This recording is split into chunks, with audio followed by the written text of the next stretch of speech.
buenas noches. En la pola del día de hoy nos acompaña Fernando Caicedo Sáenz. Fernando es el escritor de este libro. Es un escritor que ya está en su segunda novela. Esta es B-Boy, que es un relato fantástico de un futuro que aquí yo me di cuenta, Fernando, que estás mezclando muchísimo la ficción con la realidad. Les metes muchas cosas que están sucediendo en este momento. Bueno, pero antes de comenzar a hablar del libro, primero, cuéntanos algo de ti, Fernando. Pues soy libertario hace como 5 años. Dirijo a la ciudad de la libertad, y esas ideas han sido plasmadas parcialmente en la literatura que escribo, en los proyectos que escribo, porque creo que también la lucha no solamente es a nivel político, sino a nivel cultural. Como hablan algunos, la batalla cultural. Julio, ¿qué tal? Hola, Torrealba. Ya que nos estás mostrando. Sí.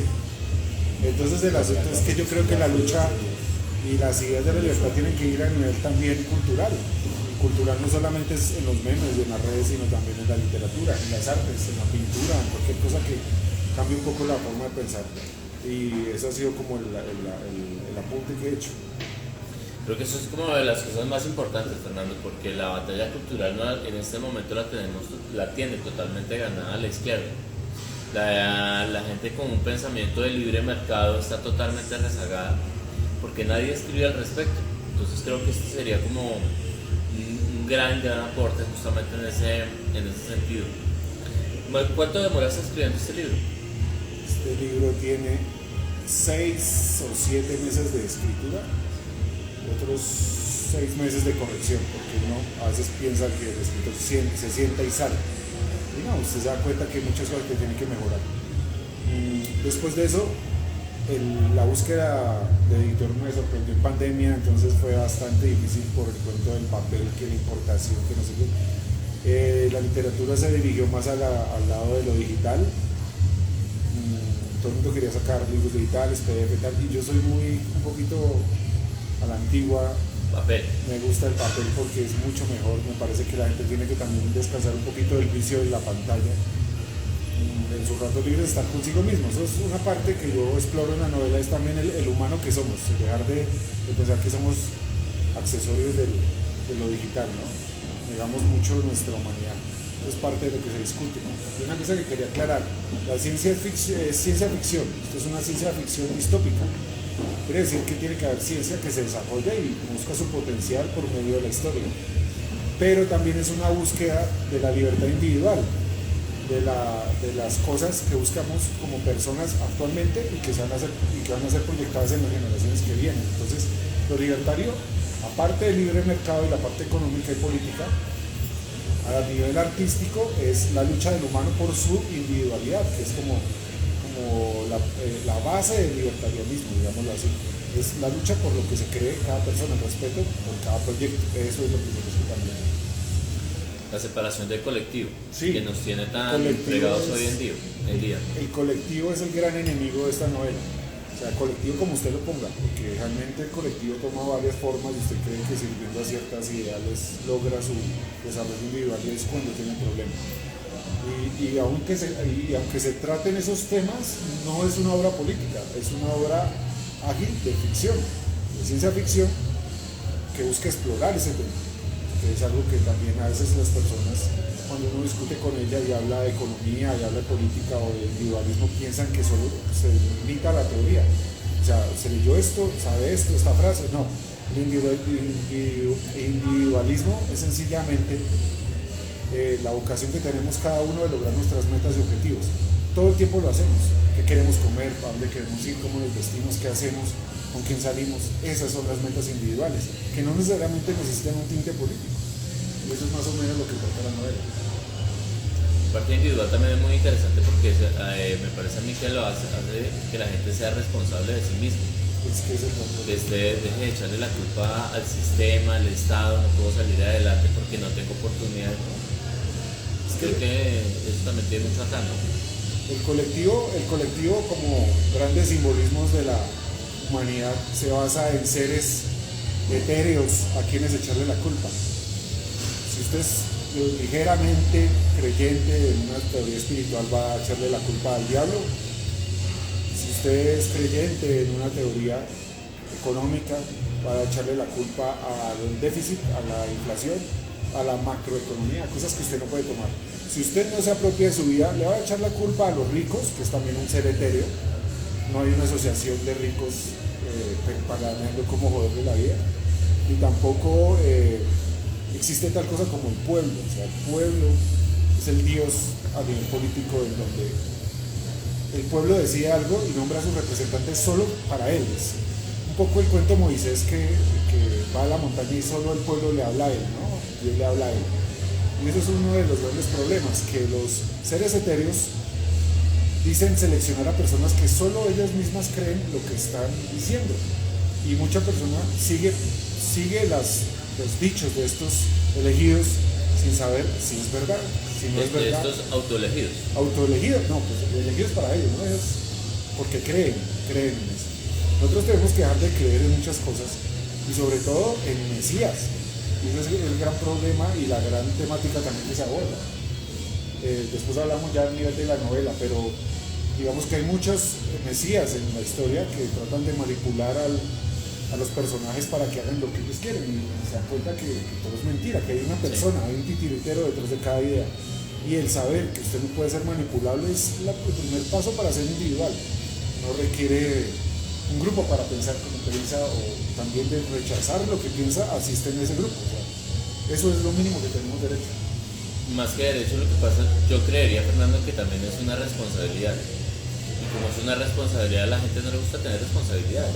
Obviamente, siempre es mejor echarle la culpa a lo que claro. usted no puede encontrar en ningún lado. Entonces, volvemos al punto, no salgo adelante por el sistema, no pude hacer esto por siempre hay una gran disculpa. Que usted nunca puede encontrar. Pero la gente no se responsabiliza de sus propios actos. Y no, crearon desmanes y el tipo tiene una piedra en la mano. Sí, creamos. Escuché el otro día una noticia que decía el supuesto ladrón y el man creo que lo mataron con la pistola en la mano. O sea, sí, no creo que, o sea, no sé hasta qué momento hemos llegado a un nivel de estupidez tan grande que necesitamos más pruebas. O sea, no creo que uno golpee una casa con una pistola buenas, vengo a dejar el recibo de la luz. O sea, entonces el problema es que tenemos ¿qué nos impide racionalizar y qué nos impide pensar para dar la opinión que creemos? Pues un sistema, pero es un sistema creado por nosotros y nuestras opiniones. La necesidad no es una cosa, el señor sistema flotante, sino es una forma de presión entre nosotros mismos para regularnos, explotando nuestro espíritu gregario, nuestro espíritu de aceptación. Nosotros mismos decimos no diga eso, y le pasamos la presión de ese ser imaginario y lo hacemos real. El problema, lo hacemos real cuando no existe tal presión para negar la verdad. Es algo que tenemos que desde ahora empezar a atacar, que desde la ficción se puede abordar, pero es un problema actual. Pero comencemos con la novela. Entonces leí una parte de ella y yo veía, primero me gustó mucho la narrativa, es muy interesante, vi que lo hace como por tiempos, entonces como que el personaje aparece vuelto naco y después empieza a contar el por qué aparece vuelto naco y la historia se va desarrollando por partes. Eso es bastante interesante. Una de las cosas también, pues se utiliza como muchos anglicismos y cuando empieza a hablar, no, es que en Niza, entonces yo como que dije, claro, obviamente, Niza, Francia. Y entonces, no, es Boulevard Niza, o sea, está diciendo, no, y entonces en las cuevas de Suba, yo, ¿qué? O sea, y entonces es chévere también porque yo soy bogotano y aquí uno en Bogotá empieza como a ubicar los sectores. Entonces ahorita justamente hablábamos antes con Fernando que se desarrolla como en un campo de golf y el campo de golf y dije, es en el country y Fernando me estaba haciendo una declaración que es en los lagartos. O sea, todo es el noroccidente de Bogotá. Sí, entonces, a ver, planteemos desde el inicio la introducción. Esta novela de hoy es una distopía en Bogotá, una Bogotá 2045 que ha sufrido oleadas de izquierda. Oleadas de izquierda. Porque pues funciona el cuento de los ricos, la asociación de ricos en el salón de la injusticia social, se asocian todos los días, están allá pensando cómo nos va a ver. Entonces funciona el cuento y Colombia cae en una especie de Venezolanización. ya crítica y la gente se resigna. Estamos en Bogotá porque me gusta el ambiente, me gusta lo que funciona acá. Y bueno, hay una especie de plan, realización y condensación del ideal bolivariano, de la gran de la patria bolivariana, del lado a lado del mar, apoyada por ciertos regímenes que han puesto el capital a ese proyecto ya vuelto nada. Entonces, como son inversionistas, han decidido sobre la vida de sus habitantes. Prácticamente empieza en ese escenario. ¿Y por qué Bogotá? ¿Por qué funciona lo de Bogotá? Porque nosotros, me parece muy raro que nosotros tenemos mucha capacidad en Colombia para desarrollar historias, desde el terror hasta la ciencia, pero nos hemos quedado en el urbanismo, como lo que le llamamos el realismo sucio. Que no, que la prostituta bipolar, adicta a la metanfetamina, con problemas, como en el presente, y nosotros no tenemos nuestra propia visión de futuro. ¿Qué pasaría en el 2045 con lo que pensamos o tememos? Lo interesante de tomar sitios comunes es que, si usted analiza estratégicamente el mapa de Bogotá, que eso es algo de lo que explica por qué dice los lagartos y tal, para mí, estratégicamente, no hay mejor lugar para poner artillería pesada que en los cerros de Suba. Es un lugar plano, fácil acceso, tiene solo dos entradas, que es la Cali, la parte de la Boyacá. Sí. Usted puede bloquear fácilmente y el resto es pantano. Si usted quisiera bloquear en 2045 una tropa de androides o robots o tanques, tendría un lugar ideal para hacerlo. Puede enfocarlos, puede hacer eso. Entonces, ponerle ese toque de realidad y análisis hace que la novela sea creíble. La resistencia de Bogotá, que es lo poquito que queda en Suba, que es el único lugar que quedó aislado. El resto es un moridero lleno de gente que medio sobrevive, pero no tiene fuerza militar, digamos así. Y los que quedan tampoco la tienen, pero tienen más armas que los que están afuera. Una de las cosas que me llamó también mucho la atención, Fernando, es que mezclas también mucha ficción con realidad, pero ficción entre comillas, porque es como un futuro que desgraciadamente vemos cada vez más cerca. Entonces, estoy hablando específicamente de cómo la narrativa, cómo nos lleva a darnos cuenta de cómo se empezó a deteriorar todas las ciudades, cómo se deteriora el país, y que es con la llegada de la ONU con sus buenas intenciones. Sí, eso es el paso uno. Y los grandes capitalistas, digámoslo así, los que aportan capital, los inversionistas a ese sueño bolivariano, que ellos no dicen que lo hacen, sencillamente vienen a ayudar. Y que después todo el mundo se da cuenta que nada que ver. Que han vendido su libertad. De alguna manera, el colombiano se da cuenta que vendió su libertad cuando le registran cualquier cosa que hace. Le prohíben hacer muchas cosas y las personas pues empiezan a caer como en una especie de trabajo forzado en ciertos barrios que todos trabajan para una misma persona, no había mucho empleo. Y el que no estaba trabajando dentro del inversionista, sí, pues terminaba en la ruina, jodido. Que yo también lo veía, lo asimilé eso como lo que pasa en Venezuela hoy en día, que la gente todos tienen que estar trabajando con el Estado, o si no trabaja con el en Estado. En los pueblos pequeños, vea, yo soy de Boyacá. Puede trabajar. Yo soy de Boyacá y la mafia que se maneja a nivel burocrática ya es terrible. Si no trabaja, si el partido que gobierna en este momento es verde, pues todo la cúpula malista. Si usted le habla mal al señor, lo mira mal, le da el asiento a la señora, muere. O sea, de ahí para adelante no tiene más trabajo. Todo es contratación estatal. Entonces, sobre todo en lo que son ciudades pequeñas, aquí en Bogotá, usted pelea bastante. O sea, usted dice, me voy, renuncio, y se va al frente y hay una empresa. Que le toque bien, mal o igual, funciona. Pero en un pueblo pequeño hay 3 empresas que son contratistas, todas sueñan con ser contratistas del Estado. O sea, hay 10 empresas que quieren contratar al Estado. Y cuando no lo logran, pues claro, se vuelven enemigas de esta, enemigas. Tienen que apoyarlo en la próxima campaña, apoyarlo, y entonces se vuelve un Estado, un mini socialismo dentro de Colombia que existe. Existe. Pues la diferencia es que en partes como en Bogotá, las ciudades grandes e intermedias tienen la pequeña ventaja también de que uno tiene la posibilidad de trabajar independiente, incluso de crear empresas. ¿En pequeñas? De manera, no. Las ciudades grandes y medianas. Sí, las empresas pequeñas, las ciudades pequeñas es muy complicado. Yo le hacía en Villavicencio cuando inauguramos la novela, me preguntaba por qué Bogotá para hacer una distopía. Sí. Y es lo mismo. Yo le decía, usted fue un pueblo pequeño, yo vengo de Tunja, son 220.000 habitantes, encuentra 3 metaleros, 2 porqueros, ¿sí? LGTBI por unos 5. ¿Qué hace usted con eso? ¿Sí va a entender? El resto es más o menos, somos más o menos la misma cosa, ¿no?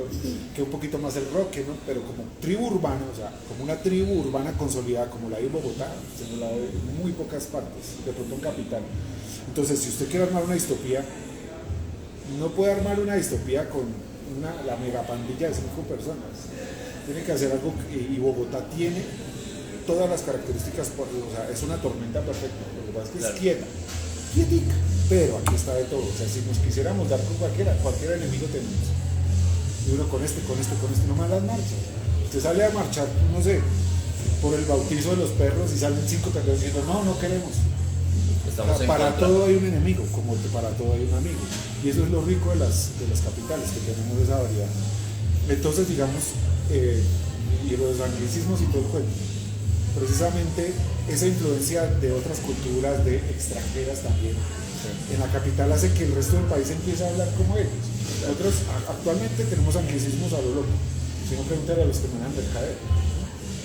Yo creo que a futuro vamos a tener más anglicismos que términos propios. Auyama no creo que lo vayan a decir, van a decir tal cosa. Si me voy a entender, tengo unas, no van a decir mogolla, van a decir pan integral redondo. O sea, yo creo que va a haber una degradación de la lengua típica en unos 20 años. Exactamente, entonces yo creo que por eso es que se usan anglicismos ahí. Sí, yo creo que va a haber un cambio gradual de cultura y aún creo que cuando no haya entretenimiento, que es uno de los planteamientos que se hace ahí, la gente va a volver a su lengua un poco más autóctona que la que tenemos ahora, que no hay tanta influencia de afuera. Como la base. Sí, como la base español clásico, pues, algo así. Otra cosa que muy interesante es el robot. El robot que lo tenemos aquí en la, ese tiene ilustración. En la portada. Eso tiene ilustración, ahí está en la portada. Sí, porque ilustraciones ¿dónde? Sí, ahí. 5. Pero. Este es uno de los que está dañados. Este libro tiene 5 ilustraciones. Lo interesante, y lo comenzábamos con Fernando de este robot, es la singularidad, porque no nos explicas un poquito del tema de la singularidad. Bueno, esto se llama B-Boy. ¿Por qué se llama B-Boy? Porque es el apodo que le ponen a un robot llamado Daniel, que es una IGA, que se llama una inteligencia artificial completa. ¿Sí? ¿Qué quiere decir eso? Que ha logrado pasar el filtro y ser identificada casi como una persona. Es lo más alto a una persona. ¿Sí? ¿Por qué? Porque puede usted hablar con ella y puede mantener un diálogo y usted nos nota que ese es el test para una inteligencia artificial. Usted nos nota que es un robot. Si usted logra eso, es la locura. Pregunta. ¿B-Boy tiene conciencia? Ese es el asunto. El asunto es que de una manera milagrosa la ingeniería colombiana logra hacer un robot singular, que yo me burlo mucho de eso. La ingeniería colombiana, sí, pero la singularidad. Los robots son realmente pues de batalla, entonces son muy bien hechos. Y los que logran armar ahí, pues le dan todos los cables por fuera y tal, y dice, pero qué. Le falta la estética. Dice, mire, pero eso qué es, dice, no es ingeniería colombiana. Entonces ellos logran inventarlo, digamos armarlo, basándose en unas piezas que habían encontrado. Y el asunto, ¿y cuál es el asunto clave?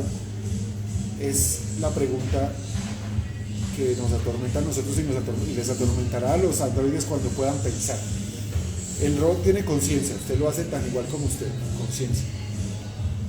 ¿Hará lo que usted quiere? Y si no hace lo que usted quiere, ¿lo va a matar?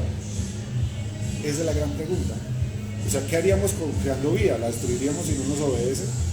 ¿Está obligado a obedecernos? ¿A quién obedece? ¿Quién es su amo? O sea, el mismo problema que tenemos todos los seres humanos, él va a tener ese mismo problema. Y va a dar cuenta que va a ser una herramienta del poder, como los mismos humanos, no va a haber diferencia. Ahora va el problema de la singularidad, el asunto. Singularidad es la capacidad de un sistema informático de corregir sus errores. Y es uno de los grandes temas de temor que existen entre los futuristas. ¿Por qué? Porque si un sistema es capaz de corregir sus errores y nosotros ponemos a un sistema a a manejar nuestra vida, se va a dar cuenta que nosotros somos los errores. Porque yo cocino, yo soy Robert, yo cocino, yo arreglo, yo construyo. Yo mantengo a estas mascotas que no sirven para nada. En un momento va a decir, este mundo funciona sin ellos, perfectamente son inútiles. Entonces ese es un gran temor. Puede significar una ausencia total de humanos, una vida placentera, una utopía, o puede significar la destrucción de los humanos. Y ese es el gran debate, no se sabe qué es mejor, pero en la novela se enfrenta ese debate de poner a cargo a un robot sobre la construcción de un país o dejar que la gente decida qué tiene que hacer. De hecho, yo le planteaba a Fernando lo que hablamos en días pasados de Elon Musk. Que Elon Musk estaba hablando justamente de eso. Precisamente ese es el gran visionario de ese cuento. Él dice que la inteligencia artificial, primero, no está para nada de acuerdo con la inteligencia artificial. Y segundo, dice, va a llegar el punto, lo que acabas de mencionar, Fernando, va a llegar el punto donde nosotros vamos a ser el estorbo de las máquinas. Las máquinas, nosotros vamos a ser las mascotas, el perro. O sea, el juguetico y el adorno. Mire, sáquelo a pasear. Y dígalo, incluso hoy en día, lo que también hablamos, estabas comentando de los algoritmos de Google. ¿Por qué no nos hablas de eso? Pues que todo está seleccionado por eso. Primero vamos a entender una cosa. Hay una paradoja que se llama la del buen mayordomo, que en algún modo, que el buen mayordomo es algo que también abordo ahí muy tácitamente. ¿Cómo estás? Hola, Camilo. Entonces, llegó nuevas personas. Más invitados. Más útil. ¿Qué?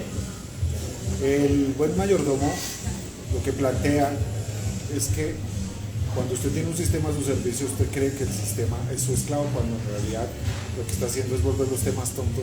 Usted es el esclavo de él. Entonces, eso es el resumen. Es el esclavo en el sentido en que el tipo se vuelve absolutamente dependiente del mayordomo. Y se llama y eso se llama el buen mayordomo. Por ejemplo, si yo pienso algo en este momento y digo, ay, tengo hambre, y el mayordomo me dice, usted quiere comer esto porque es tal hora. Claro. Y va a ver esta novela y va a escuchar esta música y se acostará a las 9. Usted dice, ay, vean, no tuve que pensar, qué maravilla. Todo lo tengo a la mano. Resulta que usted gradualmente va a tener... No, y lo peor, me leyó el pensamiento. Gradualmente usted va a perder su humanidad. Su capacidad de decisión. Entonces la pregunta es, ¿quién está decidiendo su vida? ¿El mayordomo o usted? Irónicamente el mayordomo decide, porque usted no puede decir voy a asomarme al balcón y no como nada. Puedo hoy escribir una poesía. No, es decir, usted no. Eso lo podemos ver ahorita con los algoritmos, por ejemplo en YouTube, cuando usted tiene una lista de canciones seleccionadas de artistas y un día le dicen escuche el canto gutural mongol de este señor. YouTube lo que hace es decir, esto no corresponde a sus gustos. No lo escuche. No, lo pone, pero después le pone una sugerencia, pero si usted hace el experimento y deja YouTube que haya, esa sugerencia se va a eliminar, gradualmente se desaparece como algo que se le fue, un accidente en su selección, un error de su selección. Eso a nivel humanista, ¿qué es lo que nos limita?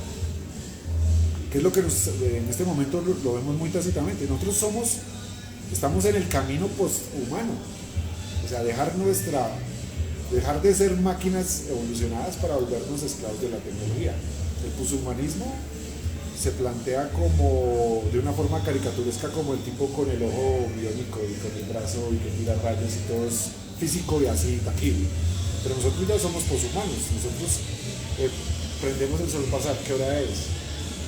Vemos las sugerencias si podemos sembrar la mata, si no la podemos sembrar, si nos podemos cortar el cabello, qué signo nos sirve para tener marido, para tener novia, si salgo con una Piscis, que si escojo esto, qué color me sirve para un día de verano. O sea, nosotros hemos perdido de alguna manera, hemos cedido a la máquina nuestras decisiones.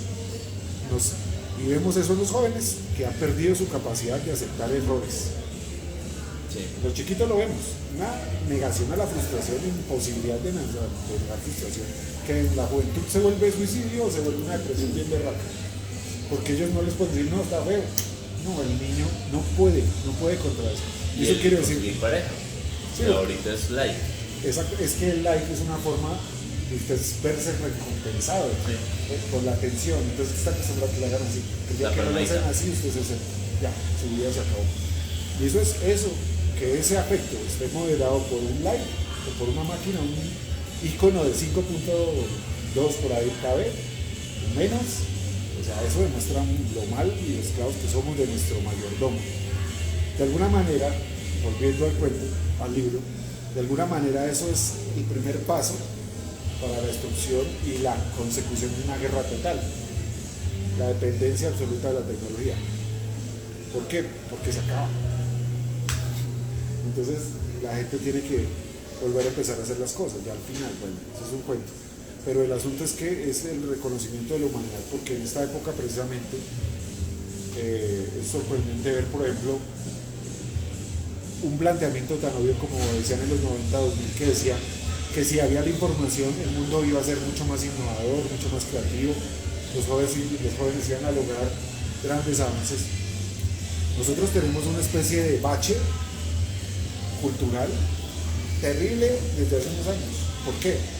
Ahora lo que hacemos y que consideramos como creatividad en este momento es coger algo viejo que funcionó y hacerlo mujer. Ah, sí. ¿Hacerlo qué? Mujer. O hacerlo gay.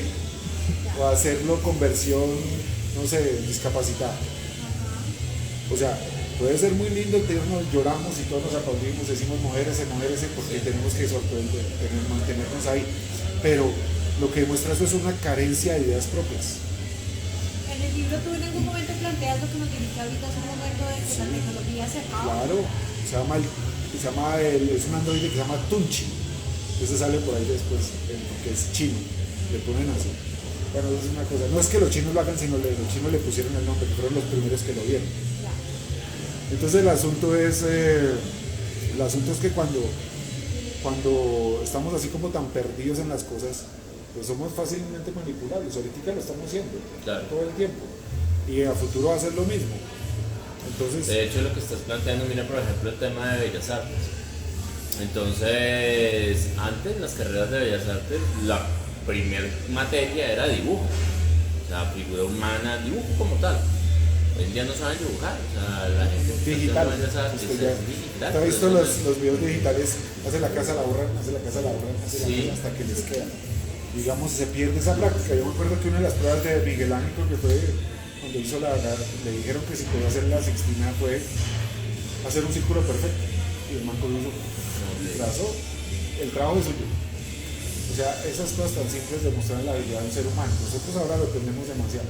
Un ilustrador digital pues tuvo mucho que pueda coger un lápiz y hacerlo igual, ¿no? Entonces hemos dependido, estamos volviendo demasiado a ellos. Sin sonar anacrónico y como a la vieja escuela, lo que toca hacer, digamos, en ese punto es tratar de mantener un equilibrio. O sea, eso es lo que llama la novela, es a mantener un equilibrio entre el ser humano animal que somos y el ser humano, o sea, el sintiente del ser humano tecnológico.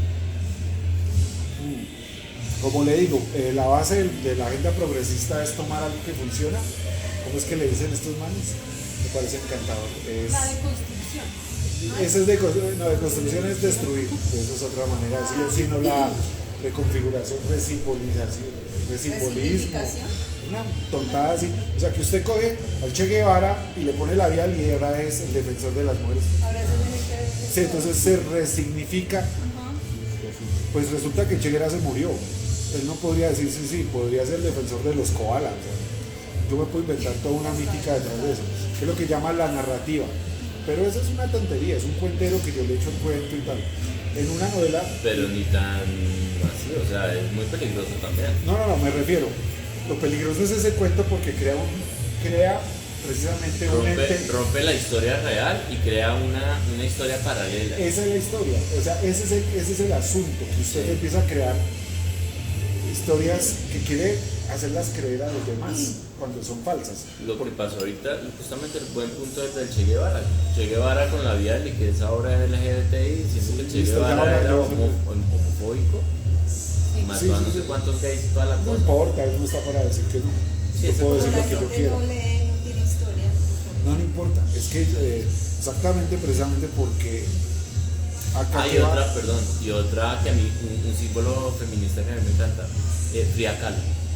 La Ay, feminista sí. por excelencia. La mujer más... Una vieja que le daban en la jeta, que le Señores. pasaban todas las viejas por encima, De acuerdo, que sí. borracha Sí, y el no. marido borracho, o sea, Pero ya la no, dejaron una quieta, maravilla ese porque símbolo. hace unos años era- que sea borracha, digamos que todos tenemos nuestros defectos. Señores de la izquierda, lo más grave de Frida Kahlo era que era una adicta emocional. Sí, Una mujer total. totalmente sumisa a su cachón marino. A su marido bien cachón y bien cochino. Y bien. Y lo importante a nivel pictórico es bastante repulsivo. Realmente no es como una técnica bonita y tal, era más como la lucha de que la mujer que pintaba y se superó. Todo el cuento, pero digamos, para la época se investigan, hay mujeres que estaban realmente metidas en el arte con una técnica muy superior. También mexicanas, Y que ahí- han y sido Colombia. totalmente olvidadas. Aquí en Colombia tenemos a... Se me acaba de ir el nombre de esta señora. Le hicieron un homenaje, no sé cuál es que usted dice. La paisa. Sí, ya tiene exposición. Débora Arango. Débora Arango. Débora Arango Débora era Arango tomaba, una artista fabulosa. ella, por eso, Débora Arango tomaba la realidad del país y la plasmaba. Sí. El asunto es que ahorita pues funciona para la agenda. Funciona para la agenda porque pues digamos que es la mujer bigotona y queremos que no se afeiten, entonces vamos a meter la bigotona. No, a nivel de artístico no es nada asombroso, su vida personal es todo lo contradictorio y lo que se hizo fue un mito alrededor de ella. No, rimaba y horrible, era como un cantinflas femenino, como hace las de Cursi. Si usted no me quiere, yo sí lo quiero. Es una vaina tonta y que qué grave. Básico. Sí, o sea, me parece injusto con otras artistas, mujeres de la época que he visto pinturas. No me Bien. acuerdo de ninguna en este Bien, momento, mujeres. pero sí tienen muchas. Mujeres de la misma de época, la además. misma De la época. misma época. El otro día había una exposición. María mexicana, Félix. María pero Félix esa era una feminista real. Y esa Una se vieja llama- berraca. Y a esa no la, pero ni por las curvas. Lo que pasa es que cuando usted tiene el discurso, realmente el discurso. De víctima. No, sí, o sea, María Félix no tenía el discurso que le sirve a los que buscan ese discurso. Para los que buscan eso. Y María Félix decía, pues si no me quieren de malas.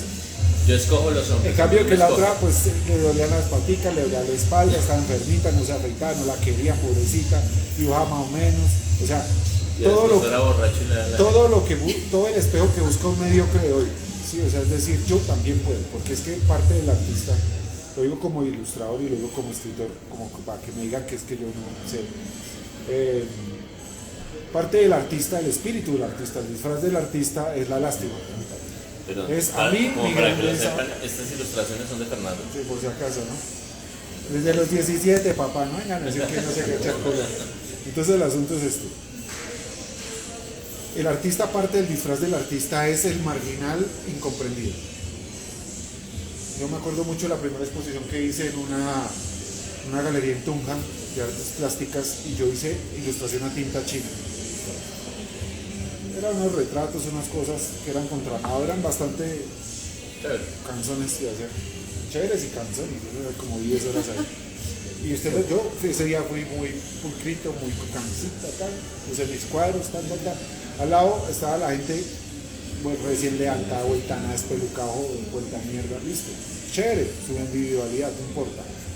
Pero la gente que pasaba asumía que yo era uno de la galería y no era el artista. Claro. ¿Y quién pintó esto? Usted no lo yo. Yo. Claro, lo que tú dices, los artistas siempre son los locos, los Los locos, los corridos, Sí. los desordenados, ese disfraz protege a mucho mediocre, mucho mediocre, que el tipo no logró más y entonces llega con una vaina con embadurnada y dice, esto se llama Amanecer con el colibrí, deme 2 millones. Cuando usted no ve nada, no hay disciplina y eso es una cosa que falla mucho. Le tengo uno que vendió como a $18,000, la nada. Ah, sí, y la Aquí está nada. mi obra. Ay, el del banano, por El favor. banano. Pero Sí. el banano al menos fue bajo de la mata un plátano. Pero esta vaina la nada. O sea Pero que Fue a la igual tienda. banano. que Fue a la tienda. una ridiculez. ¿Cómo una será? tontería. Si algunos piensan que digamos este cuento es un cuento de derecha, extrema derecha, el mismo gremio del arte y los museos crearon un término. Los mismos artistas que se llama el amparte, lo pueden buscar. ¿Qué? Amparte, Amparte. amparte, esa es arte mediocre con basura, con cualquier pendejada, sin ningún esfuerzo. Y es una tendencia que no se toca, aquí no se toca, aquí no existe el Lamparte, pero en los círculos especializados sí se ve el Lamparte, que es el meterle un discurso populista al arte para que sea aceptado. Y habiendo artistas que, digamos, que con esfuerzo han logrado buenos aportes, ocultos totalmente por eso. Entonces, por ejemplo, ustedes escultores muy buenos que hacen, por ejemplo, no sé qué, un ángel. Sí. Lo tapan para poner un tarro ahí con un pedazo de bala diciendo que esta es la protesta a las masacres del Cauca. Hijo de pucha, primera plana del tiempo, hermano, de unas pa' Madrid. Y La ahí se masacre queda. del Cauca plasmada. Exacto, todo. Entonces hay mucha basura metida en eso. Que tengo, lo que digo, yo soy enemigo del eufemismo, o sea, no me gusta que tratemos de disfrazar las cosas porque eso demuestra que dependemos mucho de las ideas de otros y eso está mal. Equivocado no, pues bueno, pero discutamos. Que también se ve mucho esnovismo, justamente. Es que el esnovismo es el panito. Si usted mete una mentira y usted quiere hacerla creer, tiene que ser snob. Claro. O sea, solo podría hablar con snobs, porque no falta el niño que diga el emperador está desnudo. Literal. Tiene que, bueno, aquí no quiero chinos lambones, aquí todos los que me digan lo que yo quiero. Yo escojo mi público, entonces obviamente, oiga, el niño que entre a una discusión de esas, pues va a quedar a hacer quedar mal a la gente que conmigo. Ya, retomando nuevamente el tema, me gustó mucho el tema de que con el androide lo iban a meter como una especie de caballo de Troya para recuperar la individualidad, por así decirlo. Lo que pasa es que el androide, parte de las habilidades que tiene es que como mejora cualquier sistema, manipula cualquier sistema. Entonces él podría cambiar, es una de las primeras partes, el cuerpo de tecnología colombiana, que es una cosa chistosa, a uno más o menos funcional, el que tenía poca batería. Bueno, el asunto es que el que tenía más o menos funcional tenía la capacidad de manipular a otros androides, pero no son androides, que esa es una parte que es mejor la reservo, no son androides como sí, sino más bien un simbolismo al final que muestra que son.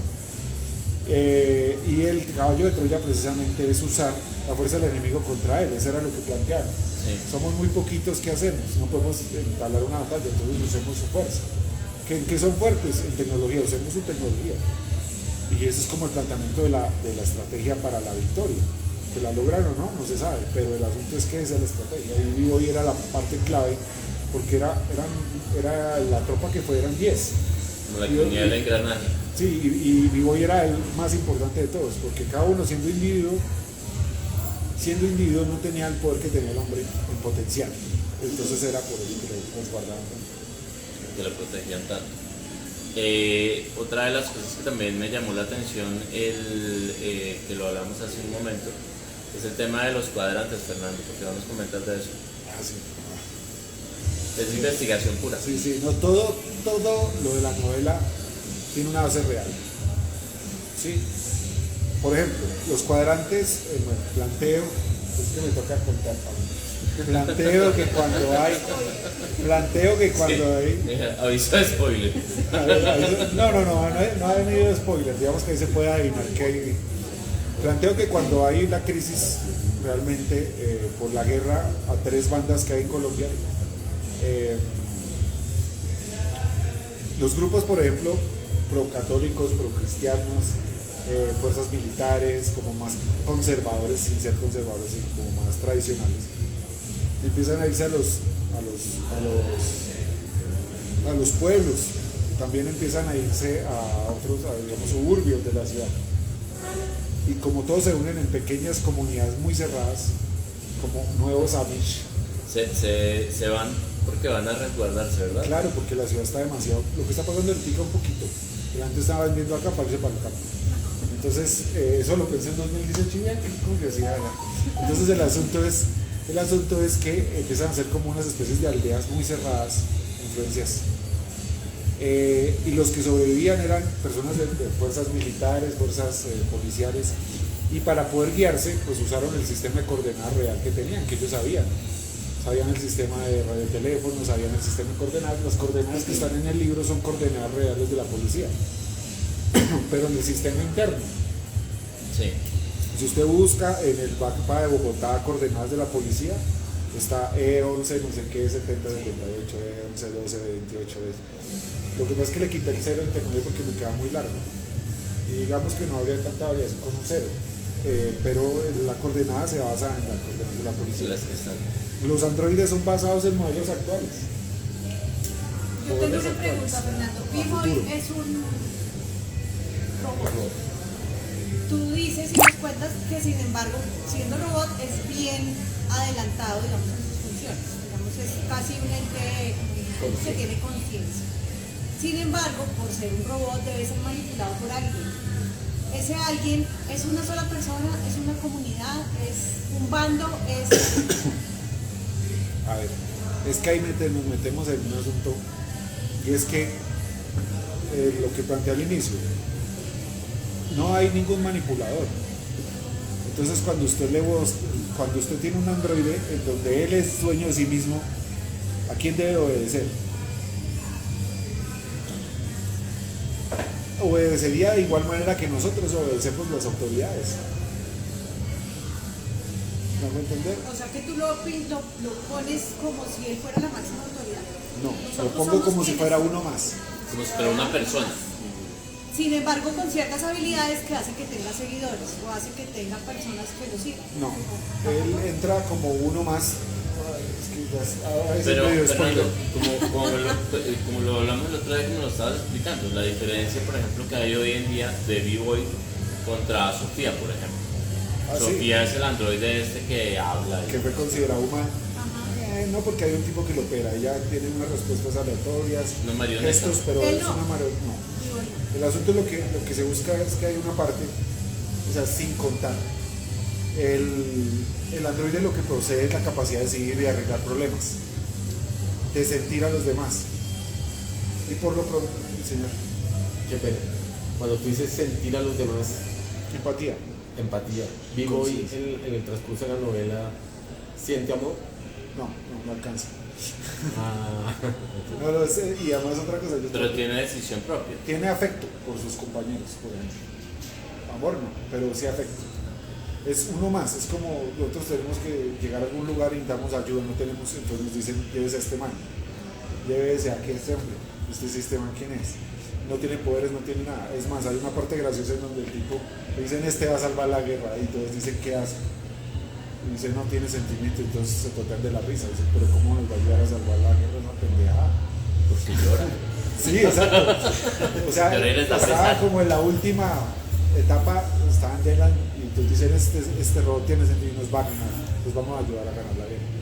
Entonces, no lo comprende uno porque uno es muy, en el momento que estaba viviendo la situación de la historia, en esa situación ellos necesitan armas, poder de fuego, tropas, todo, y les dicen, bueno, usted no tiene sentimientos y puede pensar. Ahí está el demérito de lo individual. Y ese es un poco el análisis. Si yo le digo, este señor puede arreglarnos todo, no es un robot, es un técnico en computación que puede arreglar el problema. Y el técnico, trátenlo con respeto para que no se sienta mal. Usted dice, no, pero este man, ¿qué? Estamos aquí, la tropa, No me tanque". demerite. Exactamente. Él se comporta de la misma manera y siente de la misma manera, siendo un humano. Nosotros demeritamos humanos, demeritaríamos a un sistema que piensa por sí mismo. Esa es la gran pregunta. Si uno eliminaría, si no acepta lo que nosotros le decimos. No pensemos que es un robot, creamos otro humano artificialmente. ¿Lo respetaríamos como un ser individual? No creo realmente. Porque lo veríamos, aunque creamos que somos muy avanzados, lo seguiríamos viendo como una máquina. Como un claro, ser como inferior. que es No, más es o menos artificial. como decir que nosotros como humanos tomaríamos el papel de Dios. Ah, nosotros lo creamos. Exactamente. ¿Verdad? Es el gran problema. Entonces el asunto es que ahí hay un trasfondo de otra historia, que hay la duda si el hombre es o no es. Bueno, ahí está lo que tú dices, si es tan puro, si es tan mandón, si es tan amo, si soy lo que soy. Bueno, una cosa filosófica, pero bien manejadita, ¿para qué? O sea, no es así de densa que esto sea bien manejada. Y como para como aclarar esa frase, hay una parte en donde los personajes que se llama Dyke, que es un sargento gringo, dice esta chatarra que nos va a venir aquí a ayudar, a deslumbrar. Ustedes son las mismas marionetas, pero más bonitas, cada vez son más bonitas, más con chistes, pero son marionetas. Son ¿no? marionetas. el tipo es soldado, ¿no? Le dice, ustedes solo hacen lo que se les ordena. Y el robot dice, como usted. Le contestó. Claro, le dijo, como usted sabe, hermano. ¿Qué hace un militar? Hace lo que se le ordena. Hay cadena de mando, sí puede pensar, renegar en el baño, coge y bota la toalla y dice, sabe, como capitán y juez, pero hace lo que se le ordena. Ese es el requisito para un militar. Y nosotros hacemos lo que nos ordena. Si hacemos eso, tenemos una forma de parar lo que hacemos. Entonces, en un momento en donde utilizamos tanto al humano, un androide no sería tan diferente. Y esa es la gran cuestión. Somos robots prácticamente en este momento. Porque todo lo hacemos a horas, muy bien medido y dentro de lo que debe hacer una persona. Hasta lo que hablamos también, los programas de televisión son los que, Lo que ve, mire, Netflix está de moda tal película. usted debe ver usted debe pensar esto, usted debe hacer esto. Y el que no, bombardeelo y bombardeo. Entonces, claro, tiene presión familiar, presión social, presión en los medios todo el tiempo. Por salirse del mundo, Y usted lo que termina diciendo es, bueno, hagan ahí, bueno, está bien. cediendo a la presión. Hágalo, sí, está bien, listo, hágalo. Entonces, es el problema. ¿Tiene final feliz? Tiene final feliz. Sí. O sea, sí, porque es la Él necesita al final del túnel. se necesita saber que se valió la pena, que hay sacrificios, ¿sí?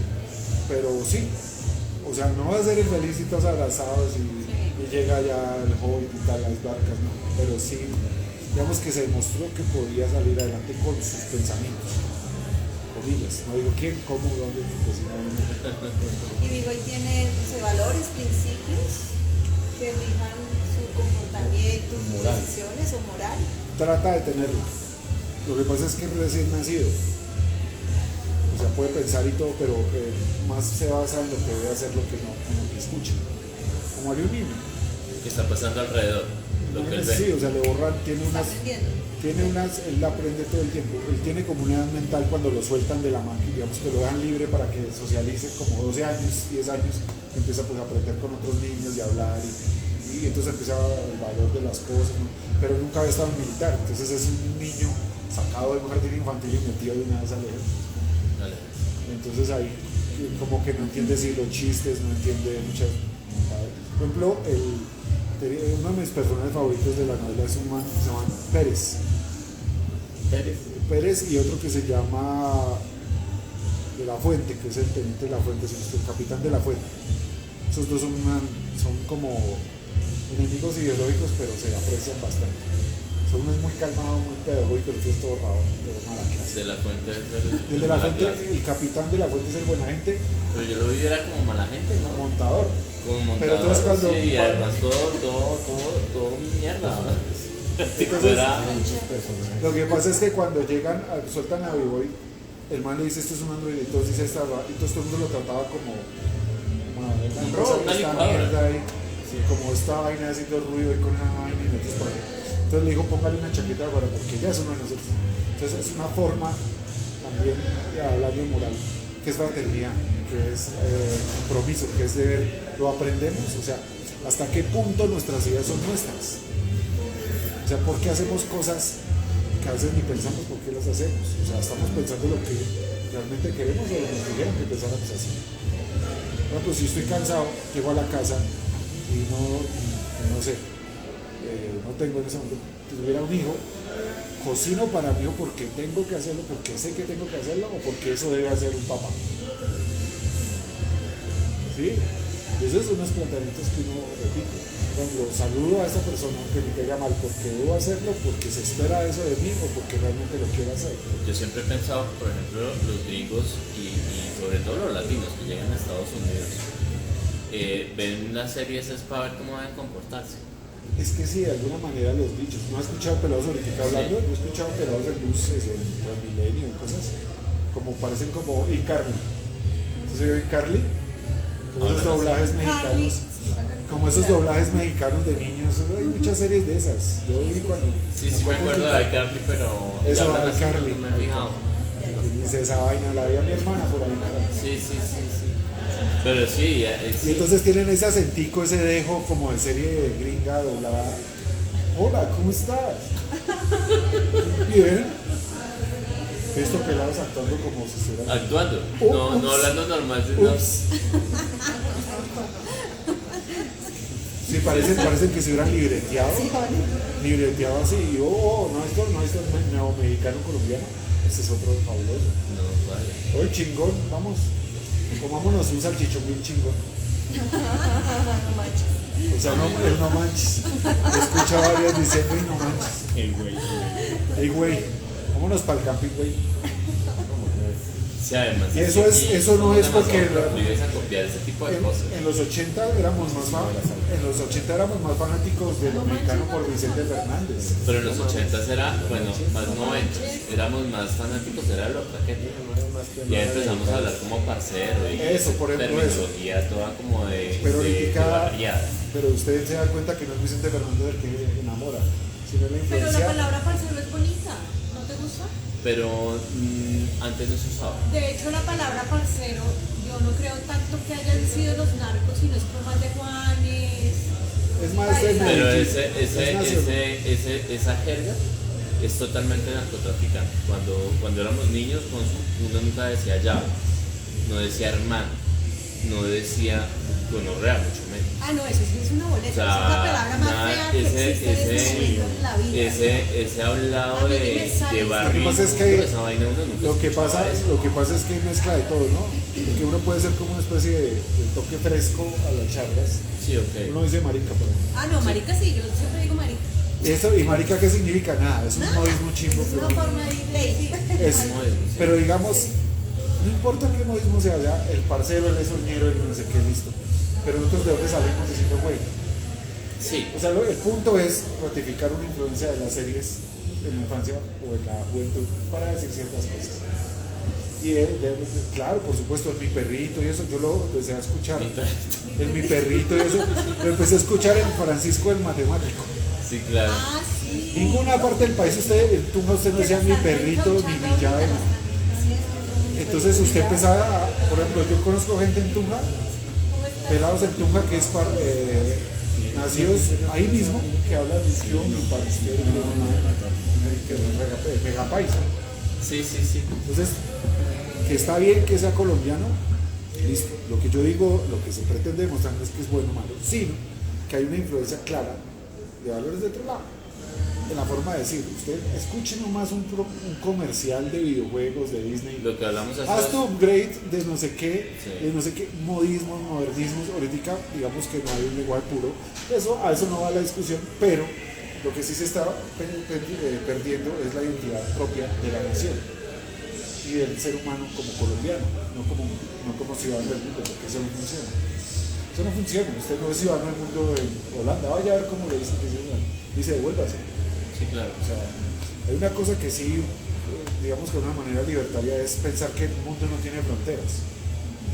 Como Pero mi- sí individualidad. pero existe, o sea, No es por como eso, yo no también. tiene fronteras, pero sí hay individualidad. Una Lo que decisión acaba sobre lo que acaba de decir más o menos. O sea, si yo me voy a Holanda y a mí me encanta ponerme un saco de alpaca, pues lo seguiré poniendo allá. Su poder sobre Exacto, usted mismo, eso tiene, exacto. solamente eso. Lo único poder que uno tiene sobre uno mismo, y eso, cuando no se engaña con el control. Esa es una parte psicológica terrible. El engaño, pero eso es otro cuento, el engañarse con el control. Uno Miren, asumir con el que control es que el control. el humano sufre del engaño del control. O Es sea. pensar que él controla la situación. Que él es triste por su culpa, que él es feliz por su culpa. Hagan eso. Ya. Yo tengo una pregunta que hacerte. Todo lo que nos has contado, para mí, que soy lectora, es súper interesante. A mí me encanta leer lo que sea. Soy muy fan de la novela histórica, me encanta la novela histórica, pero pues tu género también pues, me está llamando la atención en este momento. Sin embargo, yo quiero saber si todo eso que tú nos estás contando lo tenías en mente hace años, o cuando tú vas escribiendo se va desarrollando toda la historia, o cómo tu mente, cómo es capaz de tener todo eso para escribir un libro en tan poquito tiempo? Porque tú nos dices que lo escribiste en 6 meses editando y corrigiendo. 6 meses es una cosa flash para escribir un libro. 6 meses escribiendo y 6 meses más, o sea, un añito más o menos. Porque uno, claro, eso es como charlar. Haz de cuenta que vemos esta grabación y decimos, yo no debía usar esta palabra, se me fue esta coma mal. Es lo mismo. Pero ese no es mi punto. El punto mío es ¿cómo te fluye tanto? ¿Sí me entiendes? Bueno, para el poder asunto llenar tantas hojas con tus palabras. O sea, es una cosa admirable. No, lo que pasa es que me esfuerzo por estar viviendo en 1900, lo que te digo, ser un hombre de 1900. Me esfuerzo todos los Pero días. eso no es la teoría acá. Lo que pasa es que yo tengo la teoría que al inicio del 1900, o sea, 1901, el ser humano no tenía el límite industrial. De alguna manera su intelectualidad estaba virgen para lo que él quisiera. Luego, pues usted ve los destacados de esa época, por cualquiera y dice Newton, astrofísico, físico, matemático, bailarín de salsa y médico nacido en no sé qué. Y la modernidad tiene problemas que nosotros grabamos de algo y ahí llegamos. Ahí pues. Hasta ahí llegué. O sea, nos hemos vuelto tan un poco como doblegados a tener un título que nos perdemos nuestro propio desarrollo. Entonces, ¿qué hacemos? Ya soy arquitecto, suerte. Venga, le enseño a tejer. No, yo soy arquitecto. Pero venga, yo le enseño aquí a, no sé, hacer un cesto. No, yo no dibujo, yo soy un arquitecto. Edificio. Nos limitamos, entonces. Me hizo pensar en Da Vinci. Da Entonces, Vinci estudió todas las artes. Exacto, entonces, ¿a qué viene eso? Que la gente, hay gente superdotada, no. Hay gente que se distrae menos que otra. Sí, claro. Mire, usted tenga el celular, el computador y trata de escribir, no puede. Eso. Ahí está, que viste en película. Cae en la espiral de YouTube. Usted 3 horas puede durar viendo Instagram, se va, se fuma un cigarro, vuelve, se toma un tinto, vuelve, este está muy chistoso, vuelve, se sienta, esta canción cambiamos la otra, esta es mejor. Cuando usted medio logra la inspiración, ha pasado 1 hora y media, 2 horas. Claro, no Y ya está cansado. Mismo, o sea, No está con uno, alcanza no se a tener escucha. uno la conciencia de estar. Uno vive distraído. Entonces el asunto, lo que tú dices para ordenar las ideas es mantener, no aburrirse con uno mismo. El asunto es no aburrirse con uno. Yo a veces no pongo ni música, estoy ahí y empiezo a hablar solo. Cuando hablamos yo creo que parte de eso también llamaba para y le decía, ¿qué hermano que hace? Sí, vio que no sé qué. Y le decía, hermano, eso se va a bajar el dólar y va a caer las acciones de esta mierda. Y entonces, claro, usted cuando hablaba y no, y hermano, a mudarnos nos toca el agro, hermano, ya los huevos. Vamos a la finca, lo El básico. huevo es el futuro. Entonces yo me ponía a pensar, yo mismo hablaba y decía, Fernando, ¿usted cree que sabe eso? ¿Cree que le apuesta tanto a lo que usted cree que va a pasar? O sea, se juega las cartas con lo que usted cree. Plantea un futuro distópico. Y por eso la novela. Claro, usted empezaba a notar. No, pero en su cabeza va notando. Yo creo que la gente saldrá al pan. Yo creo que el precio va a subir. Yo creo que van a Por eso, pero digamos que tú no eres de los que toman notica, tú no. Todo lo haces. Yo tengo mi historia en la cabeza y la suelto. O sea, por eso es que no me demoro. Pero lo que hablamos ahorita, por ejemplo, el tema de los personajes, yo los veo totalmente perfilados. Usted no los cogió y no les hizo aparte, si lo hizo o no lo hizo, o lo tenía todo en la cabeza. Lo que pasa es que yo soy amante de todas las ciencias forenses y todo lo que son canales de misterio, de crímenes, de todo. ¿Qué pasa? Que a mí no me gusta ver, a mí no me interesa ver el destripado y el descuartizado. Pero a mí yo no veo esa vaina, o sea, aquí así como está la damermanía que da mi papito, o sea, damermanía no, sino me gusta encontrar la motivación del hombre para hacer lo que hace, inclusive sus enfermedades también. Entonces, el perfilar es cuando usted se imagina qué clase, cómo se perfila. Pensando ese tipo en el momento? Para mí es más fácil saber cuáles son las motivaciones que llevan a un hombre a tomar una decisión. Sabiendo eso, saber qué clase de hombre quiere. Sí. O qué clase de personaje quiere. Entonces yo digo, es un tipo sin escrúpulos, narcisista, que de pronto es un poco meticuloso, le gusta tal cosa, tal otra. Es más factible que tome esta decisión que necesito que tome en la novela. Entonces, sabiendo qué decisiones quiero que tome. Pero no es le que hizo como un ese es perfil el punto psicológico, sino lo interesante del pensó todo. escritor. Sí, yo lo porque pensé. O sea, porque digamos que uno es como es y uno no se halla en otros zapatos. Porque tú sí tienes esa facilidad de, bueno, este es lo escrupuloso, ¿cómo actuaría? Y ese es el éxito de un libro, pienso yo. También los retrates, que sea totalmente creíble y la historia se vuelva súper interesante. Que eso es lo que yo digo que es admirable. Porque digamos, yo soy Consuelo Vélez, pero Consuelo Vélez es la que es, pero yo no soy capaz de meterme en otro personaje, sí, no sé, como de ser la vieja loca o no, uno es como ese, pero tú sí tienes eso que me parece muy Pues es bacano. que eso sí ya es ejercicio, no sé cómo. Sí, pero el asunto es que yo sé que toma. Esos son talentos que nacen Sí, o con sea, eso. que yo te diga, bueno, los 3 pasos para Sí, esto. no, claro. Y uno se ve, y, por ejemplo, y para esos personajes como que pensó en alguien. No, eso es lo que quería, donde iba. Realmente yo escucho mucho, y sobre todo en escritores novatos que toman el cuento de. Y entonces yo tengo una tía que es súper chistosa, y cogí a mi tía y la volví. Y mi tía la volví el personaje. ¿Qué pasa? El limitante de la tía es que ella ya tiene una imagen de ella. Claro. Entonces no puedo hacerla matando al tío, o sea, no nace, o sea, no sale. Eso, no puede usted convertir a alguien inocente en un asesino, a menos que usted no haya pensado que algo de él se puede convertir en eso. No puedo coger a mi abuelita y decir, no, mi abuelita, ella es súper dedicada toda la vida, tal, y un día, ¿sabes? Mató a todo el mundo. No hay algo creíble en eso. Entonces, para mí es más fácil construir los personajes de cero. Físicamente puedes tener referentes. Claro que sí, te puede gustar Sí, pero la forma de esa mentalmente persona. no, claramente. Mentalmente, para mí, como esto es lectura, lo que yo pienso de un personaje, no, así leamos el mismo libro, no va a ser lo mismo. No va a ser lo mismo. Si ¿no? lo ves en la película, usted dice, alguien que es más bajito. Sí, no, ¿Has no escuchado siento con esa algún decepción amigo con las viendo una películas, serie? Tal cual. Se dieron el mismo libro, dice, ay, hoy empieza la serie, venga, ay, yo pensaba que era amor. Y usted, no, ay, yo pensaba que era amor. Porque la imagen, nunca vamos a llegar a la misma imagen. Pero a lo que sí vamos a llegar es al carácter del personaje. A eso sí podemos llegar todos al mismo tiempo. Si es egoísta, es egoísta. Entonces, no va a decir, yo creí que era bueno, no, es egoísta. Luego viste ya. Esa es la parte que uno se tiene que matar. Si el personaje no es creíble, la historia no es creíble. Y ahí la embarras. Son las bases, los diálogos, los personajes. Y el camello por ejemplo, hay dos españoles, dos gringos y dos colombianos. Yo no soy de modernismos. O sea, no vas a escuchar el yo, mi parcero, todo bien, sáqueme la 9 milímetros o sea, eso no lo uso yo. ¿sí?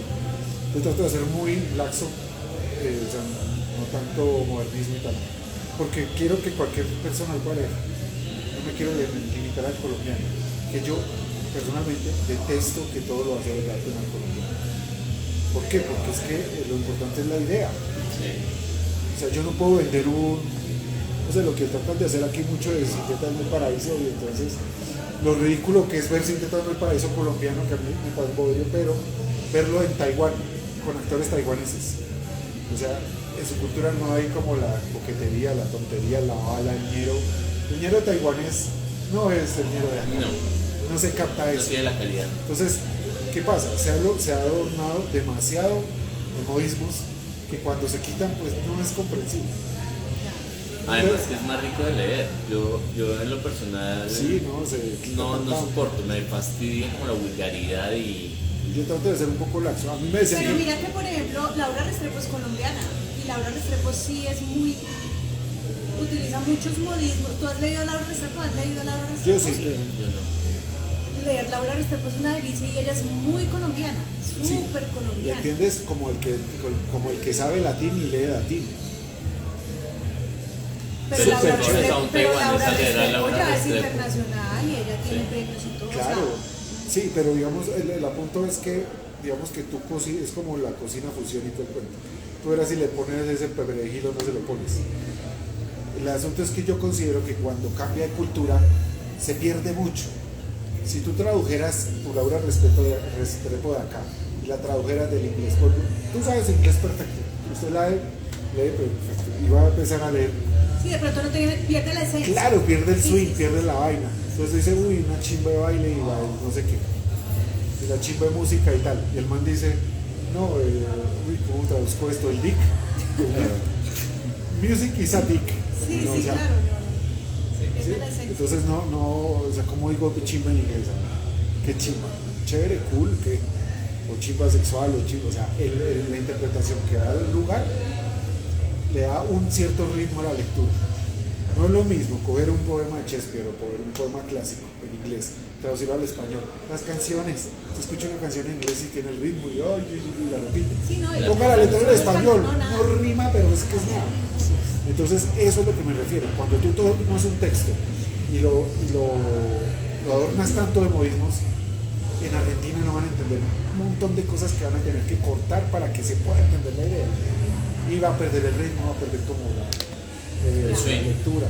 Nosotros leemos colombiano una raquera, pero si pusiera, por ejemplo, yo tengo un amigo que se llama Jack Elkio, que escribe realismo socio chino. Me pasó un libro, hermano, eso tenía un poco de cosas que yo era, busque, mate amargo. ¿Por qué que el mate amargo es malo? Porque es una vaina que yo me parece un chino chiquito yo leyendo. ¿Y qué pasa? La novela es súper, pero el tiempo que usted se gasta entendiendo esos pedazos de frases. Pero mira que depende, bueno, claro que pues ya es una cosa muy personal, pero digamos, yo he leído libros en que no entiendo muchos términos y yo sí voy al diccionario y busco, porque a mí me parece una bobada tú estás leyendo un libro, seguir la palabra y no entender un carajo de lo que leíste. Entonces yo voy al diccionario, leo y hasta hago la notica. Pero le pierdes el ritmo. No, porque si tú ya no entiendes cuando chile, uno hace eso. Cuando uno hace eso, o sea, uno viene leyendo y tengo que venir acá. Tengo que venir toca acá. volver a Se pierde retroceder. el ritmo de la lectura. Pero más allá es que hay un diccionario, pero hay un diccionario que lo dice, que eso es lo bonito, porque el español no sabemos nada. Yo creo que usamos el 10% de lo que hay en el diccionario. Pero sabes qué quiere decir. Hay un diccionario que te lo va a explicar. Pero si yo escribo, esa moto está una chimborrea, no, pues, hijo del alegre ya. camarada. Dígame cómo se dice eso. Entonces allá en Argentina, ¿cómo se dice? ¿Cómo se dice? Sí, claro.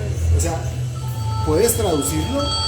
Por supuesto que puedes leerlo claro, pero en mi esencia, en mi deseo es que sea lo más fácil de leer para cualquier habla hispana. Y uso, claro que hay modismos y cosas en inglés, pero el inglés es tan contundente que no hay muchas maneras, digamos, si se llama lo que le decía, el White Widow, lo que se llamaba. ¿Sí? Sí. Entonces, la viuda blanca. Ya, no puedes decir la viuda alegre, la viuda es que la viuda es un zapato que se pone. O sea, no hay muchas maneras en español tergiversar ese término. Por eso en el mercadeo lo usan mucho, aunque me parece sobreusado también, porque para todo es en inglés. Pero es tan concreto que tú sabes realmente con pocas palabras a lo que te refieres. Pues exagerado a veces, pero funciona. Pero tienes, sí, o sea, tú. Y otra cosa, que ya es a manera personal. Me parece que ya hay mucho urbanismo, ya mucho coloquial. Ya, por ejemplo, Mario Mendoza saturó lo coloquial, la Restrepo saturó lo coloquial, todos en la Bogotá de la 19 para allá, de la 10ª para acá, y entonces que chimba, y todos drogos, y todos ya Sobre todo Mario Mendoza, y por eso es tan admirado por la izquierda. y los jóvenes, Pero porque es que vende la frustración y la empaqueta. sí. O sea, él vende camisetas del Che Guevara, y entonces su frustración de joven se la vende. Sí. Todo el mundo es una mierda menos yo. Entonces, eso vende, bacano, chévere, full energía. Lo que pasa es que ya satura por oposiciones diferentes. O sea, lo que yo quiero hacer es que el colombiano salga de su tercer mundo y vea el futuro. Vea, se cuestione cosas políticas, espirituales, científicas. Un libro colombiano en Bogotá que hable, ¿a usted le interesa la inteligencia artificial? ¿Por qué sería peligrosa para Bogotá? ¿Cómo sería un Transmilenio con inteligencia artificial? Mire, No esperar a que Estados Unidos nos la traiga a ver qué hacemos con ella, qué es lo que hacemos ahorita. Nomás lo que le decía al comienzo de la historia. Niza, y como había tantos anglicismos, yo dije, ok, no se desarrolla en Bogotá, o sea, en Colombia realmente. Cuando empiezo que al lado de Suba, que esta vaina, qué carajo. Mientras que uno lea a Mario Mendoza y uno ya sabe que está en Chapinero, o por allá en Teusaquillo. O sea, es evidente desde el primer momento. Y eso, aquí no, y es chévere eso. es una utilización excesiva de los lugares comunes. Entonces, Fernando, ya redondeemos un poquito que ya estamos llegando a la hora. sí, claro. Entonces, se nos va todo el tiempo, Fernando. ¿Dónde lo podemos encontrar, Fernando? Ya, Madrid. Bueno, entonces, venga, lo ponemos. Vi hoy 288 páginas, pasta blanda con ilustración. Tiene separador y creo que por Buscalibre está firmado. está con autógrafo. Este lo pueden encontrar en buscalibre.com, está con el 20% de descuento y envío gratis, está como a 39.200, buen precio, por lanzamiento. En Blanco y Negro Store está a 49. A 49 y no creo que haya descuento por eso. Está en Panamericana también, y está en algunas librerías, Happy Books y otra que tiene un nombre extraño también. Pero está a nivel nacional e internacional por lo de Buscalibre. Buscalibre lo pueden mandar a Latinoamérica. Y por ejemplo en su Instagram también lo pueden encontrar. Sí, para mí, encontrarme a mí. Lo encuentran ustedes y le pueden pedir libro. No, Usted no lo vende. no lo vendo. Hoy porque es, digamos, tuve una cierta negociación con el editor, No, ok. pero el negocio lo maneja directamente él. Pueden encontrarme para preguntas, discusiones, alguna cuestión que no entiendan, algún problema. Acá no, chévere hablar, pero para la venta sí está en ese Buscalibre. Ah, perfecto. Bueno, igual lo pueden contactar para preguntarle dónde lo compran. Sí, Listo. claro, no guías, lo que sea, no sé, en descripción ahorita ponemos el Sí, ahí le pongo su Instagram. Fernando y lo voy a taglar. F. Caicedo, _escritor en Instagram. Perfecto. Bueno, pues Fernando, muchísimas gracias por habernos acompañado esta noche. Muchos éxitos con el libro, está supremamente interesante, muy recomendado. Me gustó mucho el ritmo que tiene el libro. Nada, muchas gracias Fernando por haber venido. A ustedes también muchísimas gracias, a ustedes allá. Muchas gracias. Entonces los esperamos para nuestra próxima Cola Libertaria. Hasta luego.